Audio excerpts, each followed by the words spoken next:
আসসালামু আলাইকুম রহমতুল্লাহ। Welcome to Molla news TV. Molla news টিভির পক্ষ থেকে গার্মেন্টস শ্রমিকদের জন্য একটি মহা গুরুত্বপূর্ণ আপডেট নিউজ নিয়ে আপনাদের মাঝে উপস্থিত হলাম।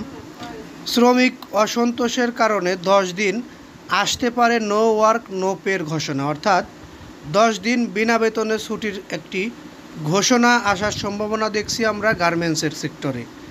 গার্মেন্টস শ্রমিকদের আন্দোলনের কারণে এই 10 দিন বিনা বেতনে ছুটি দিবে বাংলাদেশের সমস্ত গার্মেন্টস।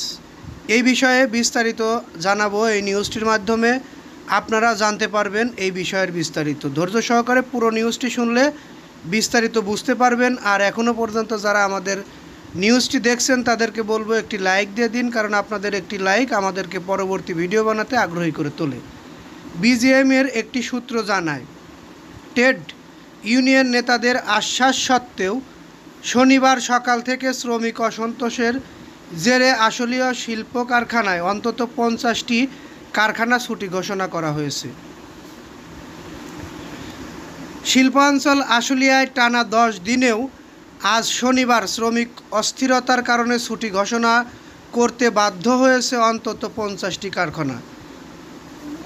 এই পরিস্থিতিতে যে কোনো মুহূর্তে নো ওয়ার্ক নো পের ঘোষণা আসতে পারে বলে জানিয়েছেন শিল্প সংশ্লিষ্ট একাধিক সূত্র। কারণ হিসেবে তারা বলেছে, বড় একটি শিল্প গ্রুপের শ্রমিকরা প্রতিদিন সকালে এসে কাঠ পাঞ্চ করার পর কাজ না করে বেরিয়ে পড়ে। বাংলাদেশ শ্রম আইন 2006-এর 13-র এক ধারায় বলা হয়েছে, কোনো প্রতিষ্ঠানের কোনো শাখা বা বিভাগে বেআইনি ধর্মঘটের কারণে মালিক উক্ত শাখা বা প্রতিষ্ঠান আংশিক বা সম্পূর্ণ বন্ধ করে দিতে পারে।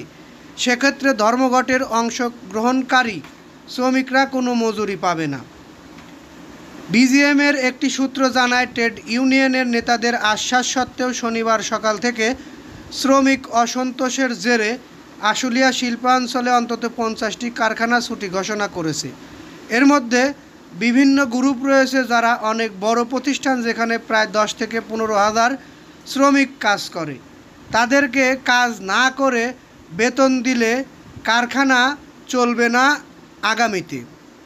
এ কারণে হয়তো অতি দ্রুতই আপনাদের জন্য, অর্থাৎ গার্মেন্টস শ্রমিকদের জন্য এরকম একটি ঘোষণা আসতে চলেছে, বিনা বেতনে 10 দিনের ছুটি। এর মধ্যে গার্মেন্টসের এই অস্থিরতা সম্পূর্ণভাবে সমাধান হয়ে যাবে। তারপরে আবার আপনাদের স্ব কর্মস্থলে আপনারা আসতে পারবেন, কাজ করবেন, বেতন নেবেন। আপনারা কাজ না করে বেতন নেওয়ার আশা ছেড়ে দিন। অতি দ্রুত আপনাদের এই আন্দোলনকে সমাধানের পথে নিয়ে আসুন যদি আপনারা ভালো চান। এটি বিজিএমের অনেক সূত্র থেকে আমরা জানতে পেরেছি। পরবর্তী নিউজ পেতে অবশ্যই চ্যানেলটি সাবস্ক্রাইব করে বেল বাটন অন করে রাখবেন। এই বলে এখান থেকে বিদায় নিচ্ছি। আসসালামু আলাইকুম।